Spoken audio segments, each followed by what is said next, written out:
Amongst content creators, videos about fans clashing may seem exciting, but it is absolutely a race to the bottom. So in terms of clicks and engagement and viewers, yeah, it's great, but there are some huge disadvantages to creating videos like that. And I've done my fair share as well. So in this video, I'm going to explain why I'm going to be moving away from that type of video, but also moving away from some other types of videos that I've been doing, but tell you what I am going to be doing in the future on this channel and create videos that I think you're going to absolutely love. It's coming up.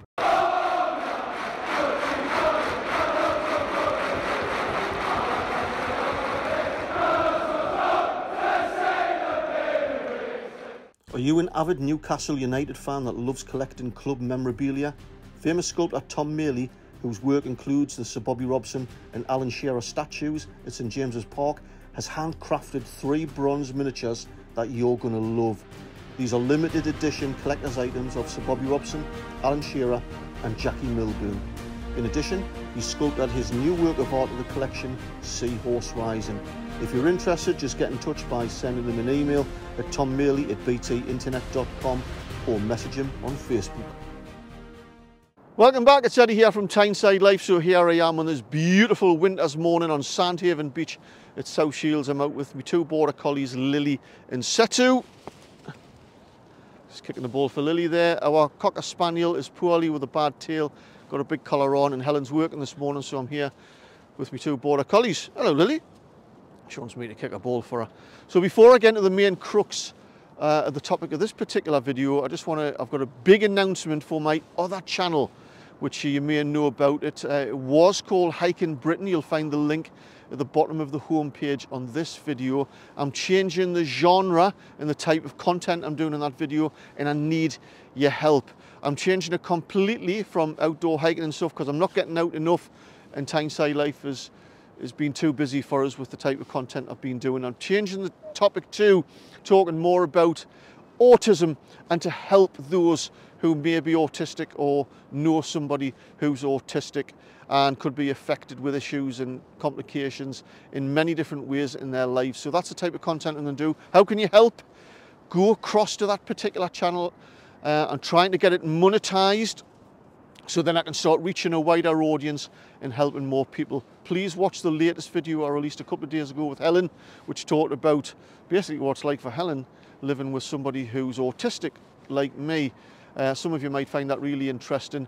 Even if you don't, and that's not your particular world of interest, please just click on the video, let it run, make a cup of tea in the background. I need to get the watched hours up.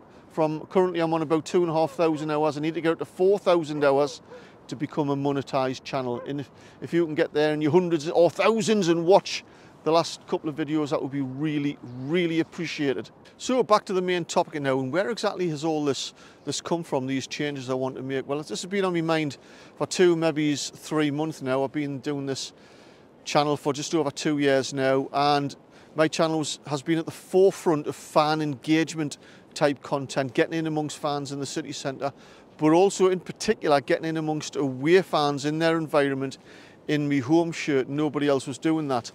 Some other channels now are doing similar types of content, understandably, but what I'm finding is that for the viewer, when it was first being done, it was a novelty and there was a lot of high interest, but that's starting to tail off now, and I can see the trajectory of it. So that brings about some problems where you need to bring some shock value into that type of content by stirring up emotion. And once you're in that trap, that corner of producing shock content, you're going to pull in a particular type of viewer, and that also includes the content where you do about fans clashing. And there have been some popular examples, you know, with PSG and Dortmund, etc. And of course, away at Paris, just gone there. And it's great in terms of the quick success rate, but it builds a really unstable platform, and like I say, you're trapped into producing more and more content like that to stimulate that type of viewer. For example, we're playing Man United tonight. Big match, going to be a highly charged game, some bad feeling between the fan bases. I could easily tonight after the match go straight behind the stand where the away fans come out and film for you some big aggressive sing-off between the fans and call it a clash between the fans. The police horses will be riding in between them. It'll look and sound a lot worse than what it actually is, and I'll get 30, 40, 50,000 views. Bloody brilliant. Might even spill into some scuffles on Barrack Road, you know, which I could film, and yeah, big hit, big views. But there's a cost, because when I start producing, and the same with other channels, when you start producing more mundane type content, day-to-day stuff, you can see the views drop right down, because that particular audience who flocked to the video to be stimulated aren't stimulated anymore. As a bit of a side note as well, I'm being recognised more and more everywhere I go amongst away fans in a really positive way, because I haven't went about antagonising away fans in any way. For example, Chelsea, last week I turned up at the Victoria Comet. They were congregating there as they had done. That was the third time that I've been in amongst Chelsea fans, and soon as the minute I approached the Chelsea fans, a group of lads went, "Oh, your Tyneside life, love your content, mate." Oh, so I was having a bit of chat on, so I love all that side of it. There's just no real interest anymore in terms of creating a video out of that, and well, certainly not in any way that's going to be making it worth me while to build a platform for a bigger and bigger channel. So it's my hope I can grow a really big, successful channel that brings value to you, the viewer.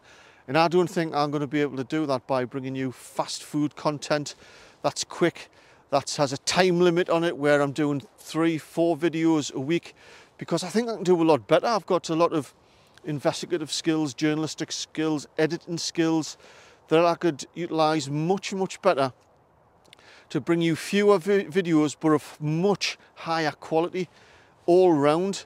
I believe I can create videos that are going to bring value to you by utilising those investigative and journalistic skills. For example, the two lads that got looked up at the Etihad quite a few weeks ago, even if you didn't like what the lads did, I've been using some experiences to help them. You know, I've been communicating with their solicitor, and I've influenced the direction of their particular case, where they've now pleaded not guilty. When the PSG fans attacked the Newcastle fans at Café Seguin just the other day there in Paris, it would be easy for me just to stand there and tell you what some video is produced on Twitter.